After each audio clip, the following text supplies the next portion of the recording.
Talofa lava, kia ora ana, malo e lelei. Whakalofa lai atu, Nissan Bolivinaka, taloa ni, talofa. Namaste and kia ora. Warm Pacific greetings. This is a short presentation designed to give you some information about methamphetamine, a drug commonly known as P or ISA, what it looks like, what it does, and where to go for help if someone you love is being affected by this drug. We encourage you to use this information to talk with the young people in your life about this drug. There are many myths around what P does, and providing accurate information to young people is key to establishing a trusting relationship where they feel comfortable discussing this topic.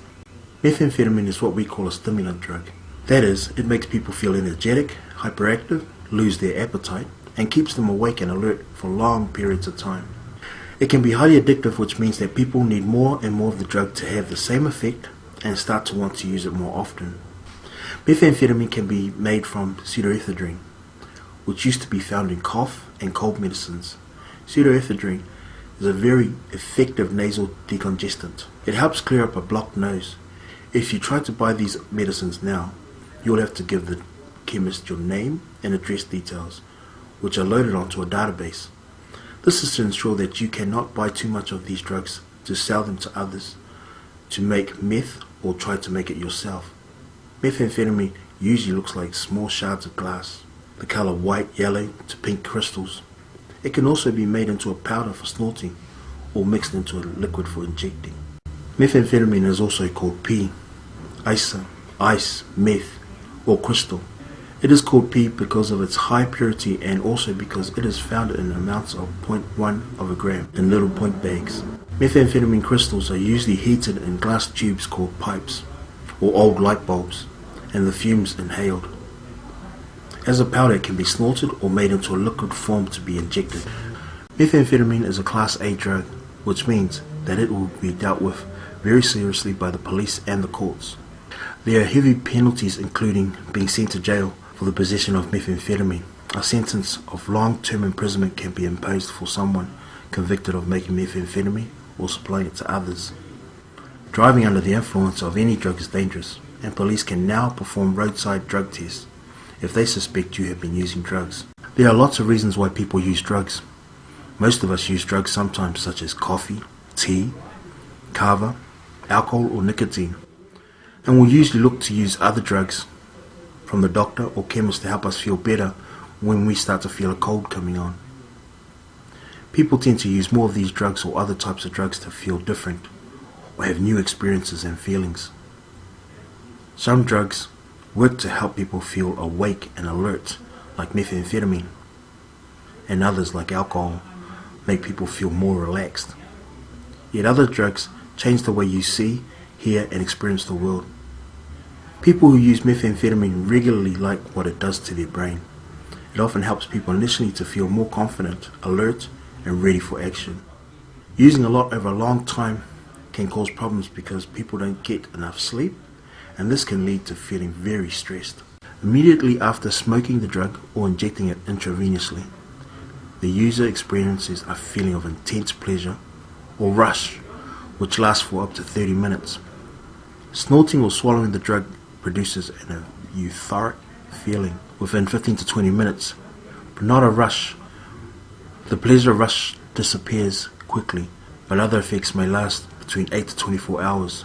This is when people feel like they can concentrate for long periods of time and get lots of work done.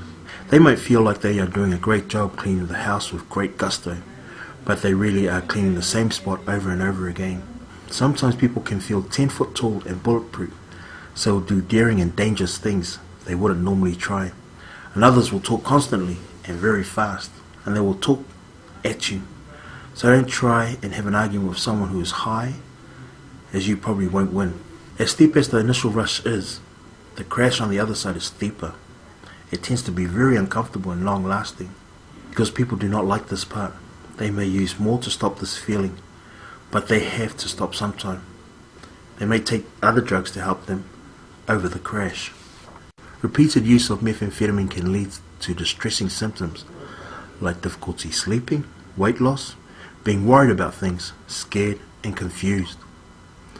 using over a long period of time can cause major physical problems, particularly with the teeth and with nerves. This is a dangerous drug that can quickly lull people into a false sense of security because it makes them feel confident. That's the part they like. The problem is that they start to use more to feel good more often, and this leads to problems with not sleeping, which causes anxiety and worry, and then they want more to take away the feelings that the drug is actually causing. It becomes a vicious cycle that is hard for people to stop. As well as the physical consequences, there are many other consequences that can occur as a result of using this drug. Taking risks, including risky sexual behavior, financial stress, relationship problems, involvement in accidents, violence, youth gangs, feeling like you are going crazy, becoming depressed, and quickly becoming addicted are just some of the problems that regular users of methamphetamine often face. Because young people are likely to hear about and come into contact with this drug or know someone who has it, it is important that they are equipped to deal with situations that may arise. We encourage you to talk about drugs openly with your teenagers before they start going into town. If you are comfortable talking about the subject, they will be more open with you about what is happening in their own lives. If they know you know the truth, they are more likely to go to you when they need advice. Talk with your teenagers too about keeping safe when they are out and about. Let them know it's okay to say no if they don't want to do something. Talk with them about how to handle bad things if they happen, and let them know it is okay to talk with other adults that they trust. It may not always be you, and most importantly, listen to your young person. If you are supporting someone who is trying to stop using methamphetamine, be patient, caring, and take nothing that they say personally. They will need lots of sleep and a quiet place to rest. Healthy food will help them gain some weight and feel better quickly. If someone you know is thinking about stopping the use, you can help them decide by talking about choices with them and weigh up the good and not so good things about using. You can also give them the contact numbers of these support organizations or offer to go with them to an appointment to support them. It takes a lot of courage to admit you have a problem and to ask for help. But remember that they are likely to be very scared about what will happen, so having someone with them might be a big help. There are a number of places you can go to for information, advice, and help if you want to know more. If you are concerned about someone you love or you want to help yourself, these websites and phone numbers will be given to you at the end of this presentation.